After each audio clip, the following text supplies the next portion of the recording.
Why? Remasters and remakes plague every industry, even music. Oh, Lord. However, if I'm being honest with myself, I don't really mind video game remakes. Many games that released during the early years of 3D desperately need them, and sometimes even older titles can be rejuvenated with quality of life changes, so a different wave of players don't have a huge barrier of entry to jump over. However, sometimes they defile the sanctity of my memory, and all I want to do is cry. And you know what, Secret of Mana remake? I don't need your help with that. This game right here, this little boy, this little fella, he's a classic. You have to recognize that fact. Regardless of your opinion of the game, believe me, I find myself in a weird court with it, and heaven help me, I don't know what I'm doing. But this cheap beat-for-beat remake with questionable voice acting and shallow presentation plays to none of the strengths of the original game, and fails to address any of its problems. It's no doubt an extremely faithful remake, but in this case, it didn't really work. So that's the question that I want to absolutely devour like a ritual sacrifice today. What makes a good remake? Well, context makes a good remake, okay? Just let me pop off here, homie G's. This video may have been worth the wait. A good remake is dependent on knowing both the strengths and weaknesses of the original title, as well as, potentially most importantly, the role it plays in the video game industry. Remakes can come in many different shapes and sizes, and the inevitable quality of the remake, in my opinion, can't solely be dependent on that. The larger picture has to be analyzed here. For example, let's look at the 3 remakes I'll be using as pillars for my argument here. Super Mario RPG, Star Ocean: The Second Story R, and the Final Fantasy VII Remake project. Pick your poison with that one. Either entry works. These 3 remakes serve to bring classic, beloved games to a new era and audience by breathing new life into them. However, each one of them handles the process of doing that in a completely different way. Regardless of that, though, I consider these 3 to be some of the finest remakes the landscape has seen. In truth, the success of a remake is so much larger than simply staying true to the original or making a lot of changes. There's a lot of nuance to that decision that can lead to a success or failure. These 3 games represent what I see as the 3 main categories of video game remake, and by dissecting each one, alongside other games that followed suit for better or worse, we can figure out the path that some of the most remakeable yet unremade games can take. It's like I always say in these videos, you know? My opinion is objectively correct, and everyone's lives would be a million times better if everyone was exactly like me. Yeah, I don't know about that one. Hold on, let me check my list here. Oh, oh, my bad. That was my defense in court. The first pillar of remake is a type of experience I'm going to refer to as I can't believe it's not a remaster, or Ikbanar for short. These titles feature predominantly a visual facelift, taking an aging game and touching it up for the modern day, maybe with a few minor changes or added features that may be standard nowadays. I found that remakes like this are the ones that tend to get the most backlash from people because largely you're going to be paying for the same game. However, in a lot of cases, doing anything else would be extremely tone deaf. The best example of a remake that sticks to the basics, keeping all the warts and mental defects potentially present in the original, is Super Mario RPG, a near beat-for-beat recreation of the original SNES game with some new cutscenes, a new gameplay mechanic, autosaves, bird chance. The rest of the game is as chunky and goofy and straightforward as the original. Super Mario RPG is a very simple game. It's like the definition of a baby RPG for babies, but even so, this remake had me excited. That original game is so striking in its incredibly unappealing way.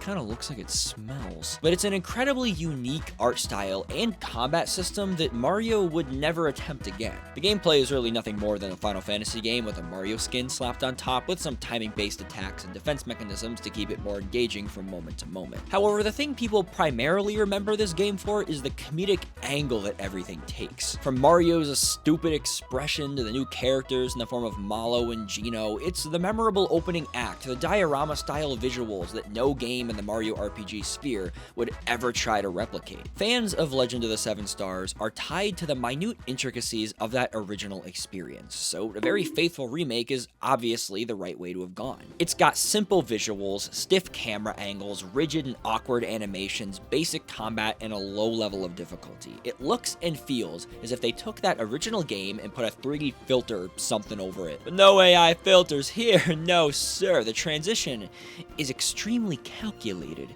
and deliberate. That original game didn't need much of a huge overhaul. There aren't any fatal flaws within the core game that would make a fan scream if it happened to remain untouched. No, in fact, the simple visuals and quirky combat are what people liked about the original game. It was cute for the time, didn't do anything to reinvent the wheel, and is simply a charming, memorable Mario experience. If they had added a challenge mode, I would have been sweating over whether or not they decided to make Geno hot. The Ikbanar strategy worked perfectly for Super Mario RPG. The Final Fantasy Pixel remasters are another great example of this tactic, taking those early 2D Final Fantasies, their simple iconic stories and visuals, and sprucing them up and presenting them with autosaves, balanced economies, and gameplay. These are the most faithful remakes of the original experiences we've ever gotten, and honestly, that's perfect. These early entries stuck to a very simple, functional core and thrive entirely off of that. To radically change, especially the original 3 games, would be to pull from ideas and concepts that don't exist and would really only serve to muck up experiences that are refreshing in their simplicity. And because of that, the visual overhauls and minor additions work perfectly, and probably will for every future remake of these games. Unless if they try to do that one thing they did again, that was funny. I'll take it. Bullshit.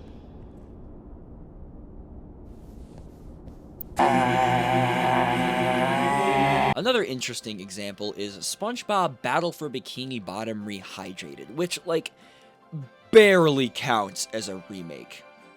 Hence, Ikbanar! Battle for Bikini Bottom is a largely unremarkable game at its core, but the fact that it's a fun, charming, nostalgic licensed title is what makes it so wonderful. And also the speedrunning scene, because of how broken it was. Rehydrated doesn't really have the same speedrunning scene due to minor changes, but outside of the visuals, almost everything remains identical. Same music, voice acting, levels, and janky vibe that everyone loves. This is a 6th generation SpongeBob game, alright? If you're gonna remake it, you might as well make it faithful. If you plan on changing a bunch, just make a new game entirely, which is inevitably what they did. Now, I'm not saying I predicted this, but my protests were pretty pronounced. However, taking an older game and changing virtually nothing about it does not always work. Case in point, my number one bad man. Secret of Mana was beautiful for its era, and the combat mechanics were daring and unknown. However, in regards to that latter point, it's aged very, very, very badly. So for the remake to replace those visuals with cheap 3D counterparts only to leave almost all of the rough edges and questionable design decisions untouched, in some cases worse, like the chunky ring menu system now not telling you which character you're looking at, which did get fixed eventually. This is doing nothing to elevate itself above the original. It's more like a strange alternate choice with a handful of bizarre trade-offs. Regardless of what remake Secret of Mana deserves to get, that fact kind of just solidifies it as a bad one.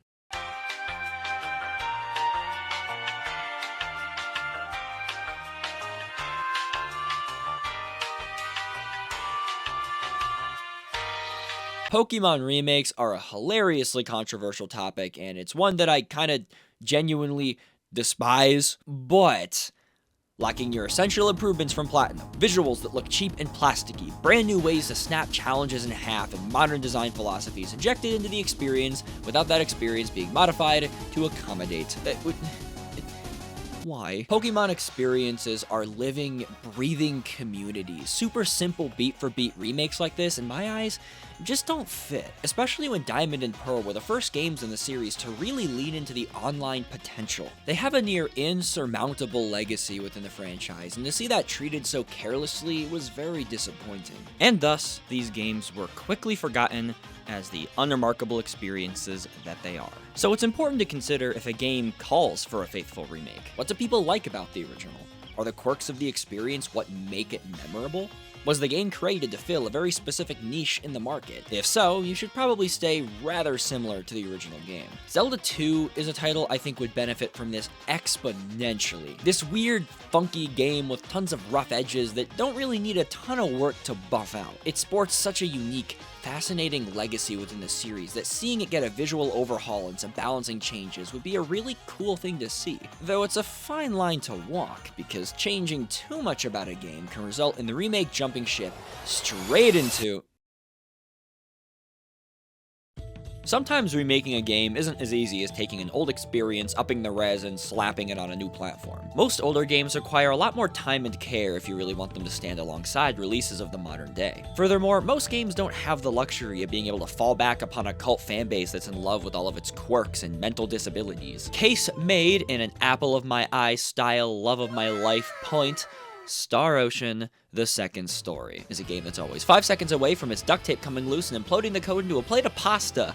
But gosh dang, would that stuff be Rainbow Tagliatelle. Within its series, it stands as a landmark title, and even all these years later is arguably the most complete experience you can find. Tons of optional characters, sequences, dungeons, item creation systems, and other stupid stuff that I love. Compare it to the vast majority of its PS1 contemporaries, and what you see is a huge, monumental game with 10 pounds of dust piled on top. Because man, for as much as I love this dinky little game, it's got a lot of problems, coming from both its age and a restrictive budget that dated it pretty much right out of the gate. Genuinely awful voice acting, occasionally buggy combat and skills that don't work. Chisato doesn't have a favorite food because they forgot to give her one, and they also forgot to give Noel a reason to live. Difficulty is something that is very important to the Star Ocean series, but here it can be excessive in its attempts to make you turn off the game and leave. From a modern perspective, the hands-on gameplay provides a little more than firing off explosions, which is cool to watch, no doubt, but doesn't cut it when put up against action RPGs of the modern day with their complex subsystems and more challenging hands-on mechanics. The same can be said for the overworld, which is barren, drab, ugly, uninteresting. Much like a game hovering in the ever-present Ikbanar conversation, Star Ocean 2 does have a killer cult following. A group of people who love it to death, love its dedication to letting the player experiment, not spelling out where to find its secrets. Loving its laughable rough edges and quirks, because we've had a real long time to come to terms with them. However, unlike Super Mario RPG, there's a lot of room to grow, refine, and expand on what the game did. The Second Story wasn't a funky little game with silly dialogue and Cloud Man. It was a sprawling, inventive game that made a statement to what Tri-Ace as a developer wanted to be. Taking this game, improving the textures, and fixing some bugs wouldn't have been enough. To remake an ambitious game, you need to bring it up to speed with its modern competition, so that ambition can be properly respected. This led to the creation of Star Ocean: The Second Story R, a game that pays massive respect to the legacy, the structure, and the core of the original game, but pushes it so much further forward that it is undeniably the definitive way to experience Star Ocean: The Second Story. I call this type of remake plastic surgery. For the most part, this is the same game. No story beats were drastically reworked, the pacing doesn't change all that much. If you've played The Second Story R, you can confidently say that you've played The Second Story. What makes this remake special is the way it capitalized on the original game's strengths and pushed them forward. It expands on the gameplay by reworking a lot of abilities and adding a hands-on dodge system, reworking skills to allow for early game access to more item creation, redesigns the dungeons to cut out the vast majority of loading zones, and cuts the random counters altogether, now allowing you to chain multiple fights for XP bonuses. They added the bonus battle gauge, something present in nearly every other entry to promote better play. It has this new system where you can call in reserve members to attack on command, including other series protagonists, which is a really weird example of fan service, but that's just what this series does. So, the simplistic yet solid framework of the original combat, fun but in desperate need of a modern touch, gets it, with a slew of modern mechanics that completely destroy the difficulty. Except I lied. Oh, I'm so sorry about this situation at hand that we find ourselves in today. Enemy AI and the way you have to go about handling big groups has been completely reworked to compensate for these changes, so they aren't flourishes that serve to brain-deadify the gameplay, but essential features that combat is centered around. But they don't stop there. Oh no! The devs completely reworked the incredibly outdated world map to be a huge, dynamic, exploration-heavy experience with chests, hidden locales, boss fights. This feels right at home alongside something like Ni no Kuni or Bravely Default. In certain places, it barely resembles the original game's map. For example, the location of the Cross Cave has been moved from a stone's throw away from the city of Cross to a coastal cavern. But like, who cares? Nothing was riding on the world map being a perfect one-to-one recreation. Nobody was deeply attached to it, like, let's say, the tournament arc, which is almost untouched. Changing the world map, a weak point of the original, to be unarguably better, is the kind of design philosophy that carries throughout the whole experience, and what makes it a great remake. It's faithful where it needs to be, and liberal where the original game lacked. It's more than a face of makeup like a silly little ick banar, it's more a facelift, or Botox. It's plastic surgery. Feel me? You picking up the eggs that the super ham-bone chickens are squeezing out? That's a terrible sentence. Two games that follow this similar style and stick out to me are Persona 3 Reload and Nier Replicant, version 1.31987426398. 3. Reload is a game that takes the original Persona 3, a formula that Atlus is still using today, and brings it up to speed with its successors by changing some of the bizarre rough edges that came with the first attempt. Nier Replicant, though, is a little bit stranger. This game initially released for the Xbox 360 and PS3, at the very least in Japan, with the only difference between consoles being the age of the protagonist and his relationship to the little girl you're trying to save. I find this to be just hilarious. Like, the legacy of this game does not get enough attention. It's the most Yoko Taro thing to ever exist. Like, you look at this game and you would imagine that the main dev wears this everywhere that he goes. Over here in the States, we only got Daddy Nier, as he's referred to, and unfortunately the original version featured a whole host of baffling design choices that held it back. So when remaking the game, they brought in a lot of the changes that were made in its far more successful sequel, Nier Automata. They reworked the combat, remade the music and visuals, improved the pacing of exploration, and added a new ending that tied the whole experience together. In many ways, this remake finishes the original experience while fixing so many of its blatant issues. This is actually one of my favorite games of all time, but at the risk of convincing myself to play it again, let's move on. The Legend of Zelda Majora's Mask 3D is an example of a remake that falls into this category but fails on many fronts, because it shouldn't be in this category at all. Majora's Mask is far from my favorite video game experience. A lot of its eccentricities are not inherent problems, but I do dislike them. We can talk about that another day. Dagnir is tired. He's taking a nap on the dog bed. Please be quiet. I'm not going to include this. What the heck? But it's important to keep in mind that the vast majority of fans do like the game for its oddball design choices, and I don't think Nintendo fully understands why. When remaking the game for the 3DS, the devs took the chance to go back and change many aspects of the experience, stuff like physics, time management, Zora swimming, ice arrows being far less flexible, the twin mold boss fight being needlessly extended. Just what, this is weird. When you go into a cult classic like this and start making bizarre lateral changes, that's when problems begin to arise. That's when you're supposed to employ something akin to the Ikbanar agenda. Very few of this remake's changes are strict improvements, so you're bound to alienate quite a few of your fans that love all the minor details of the original to death. Like I said before, when dealing with a cult classic, only change what is absolutely necessary. It's why the 3D remake of Ocarina of Time is seen as the definitive version, and Majora's Mask 3D isn't. This game didn't fully know its purpose. Personally speaking, I would love to see Star Ocean Till the End of Time and the DS Kingdom Hearts games remade in this sort of fashion. These three games are very unique within their franchises, and all have followings, no doubt, but they also have issues that are more or less agreed upon. Till the End of Time has some serious pacing issues in regards to difficulty, and a lot of bugs that can be hard to work around. And the DS Kingdom Hearts games are kind of like comparable to stale bread. Like, they're still bread, they're still Kingdom Hearts, they're epic, but they can be real hard to swallow. These two games, they're not particularly fun to play nowadays, but the idea of them certainly is. Give these games a new engine, a visual overhaul, and make some changes to bring them up to speed, we could have definitive versions of them on our hands. So to recap here, is your game dated? Is there a solid foundation, but lots of room for improvement? Consider forcibly putting it under the knife to make it prettier. Plastic surgery is a horrible thing indeed. How unnecessary evil it is. But there still exists a type of remake that fits into neither of these categories. Games that serve to completely overhaul and reinvent, reimagine the original experience into something completely new. Ladies and gentlemen, and the one frog I hear croaking somewhere in the audience, I present to you Video Game 2.0.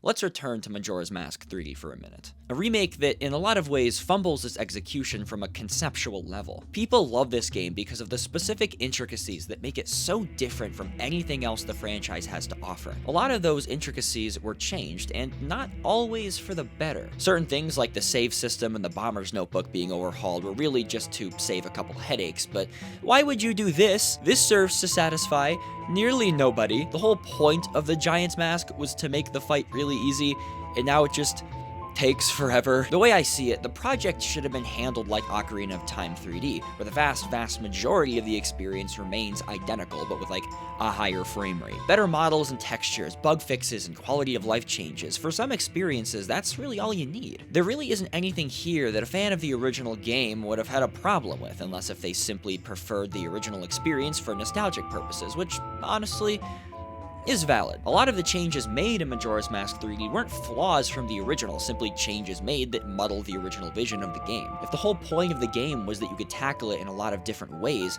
then streamlining all the boss fights and taking away the vast majority of the ways to deal damage to them is extremely counterproductive to the whole point of the game. I don't know why I'm so frustrated about this.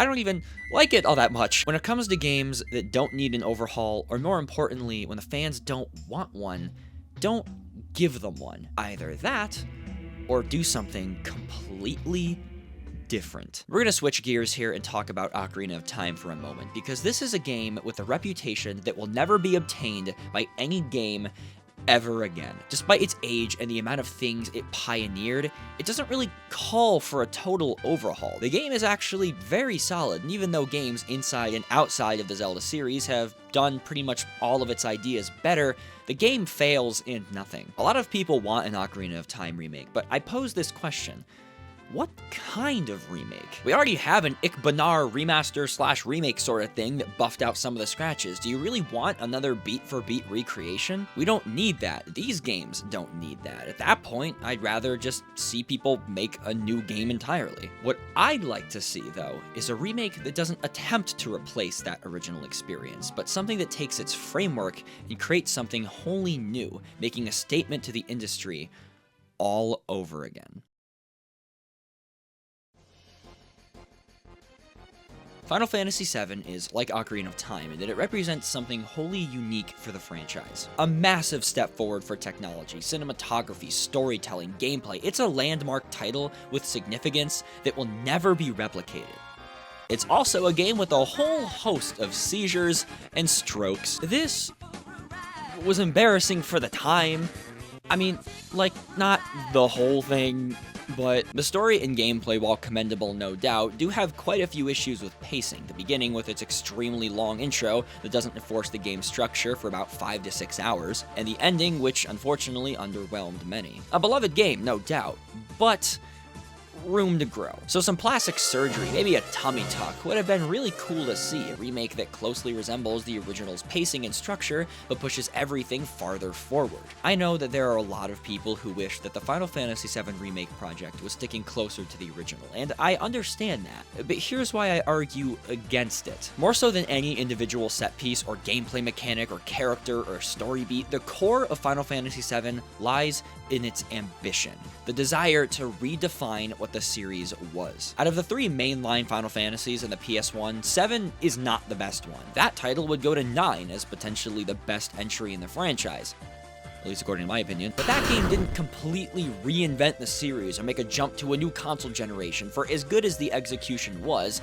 it was working off of the exciting things that 7 had laid down years prior. 7 is fondly remembered, not because it's an untouched masterpiece or a paragon of its genre, though you can make an argument that it is. It's remembered because of all the bold moves it took that established the direction of the series for a long time to come. It's remembered for its ambition. Now let me ask you this, oh faithful Final Fantasy VII Remake desirers. What makes a game ambitious? Is it following an established structure? Is it being faithful to source material? Is it taking few liberties even though they might heighten an experience?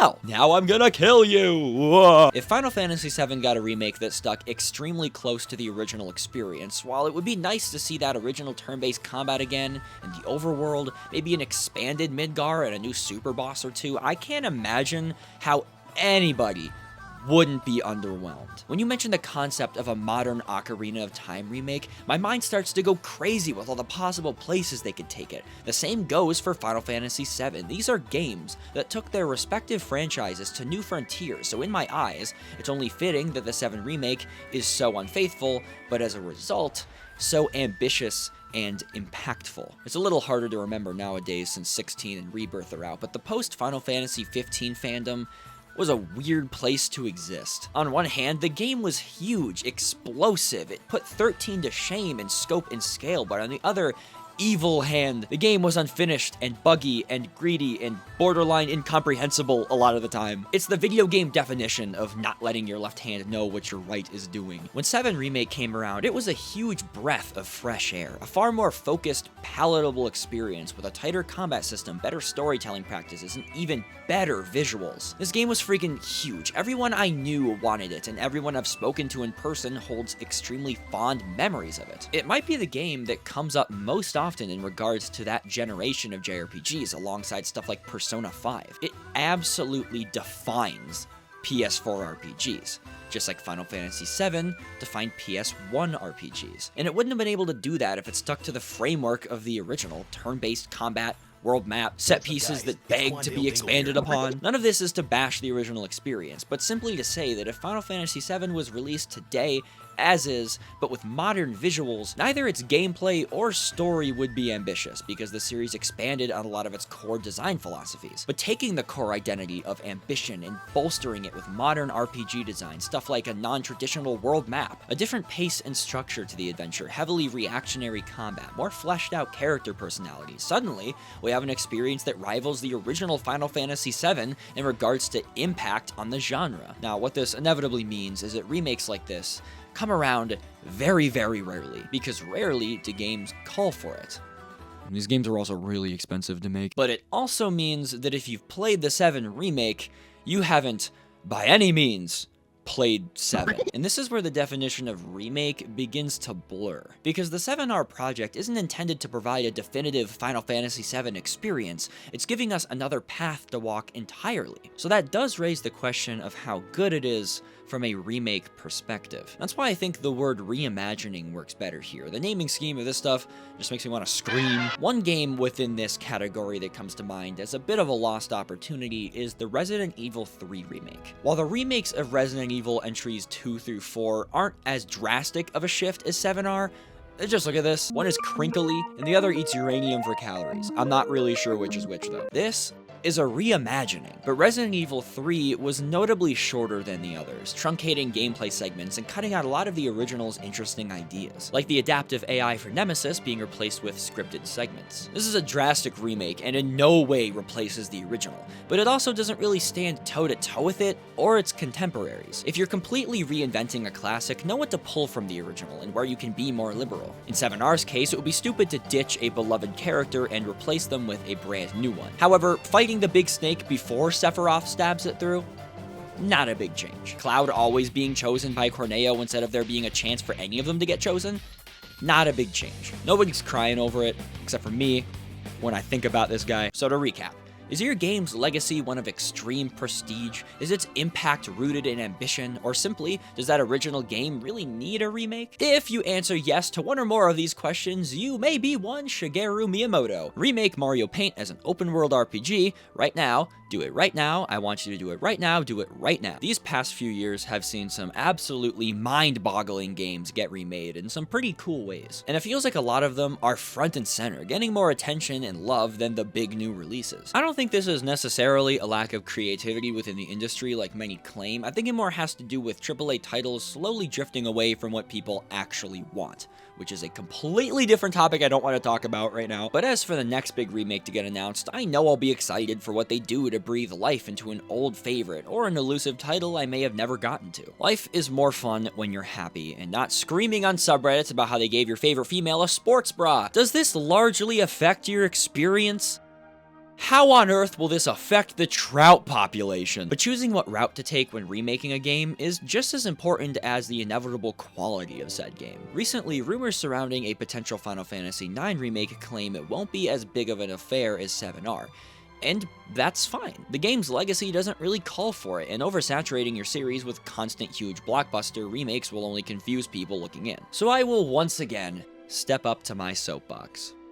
Please remake Final Fantasy Tactics with an HD 2D style lighting engine with similar but enhanced pixel visuals and a fully orchestral soundtrack. Just asking for a friend here, but how young and or sick do you have to be to qualify for Make-A-Wish?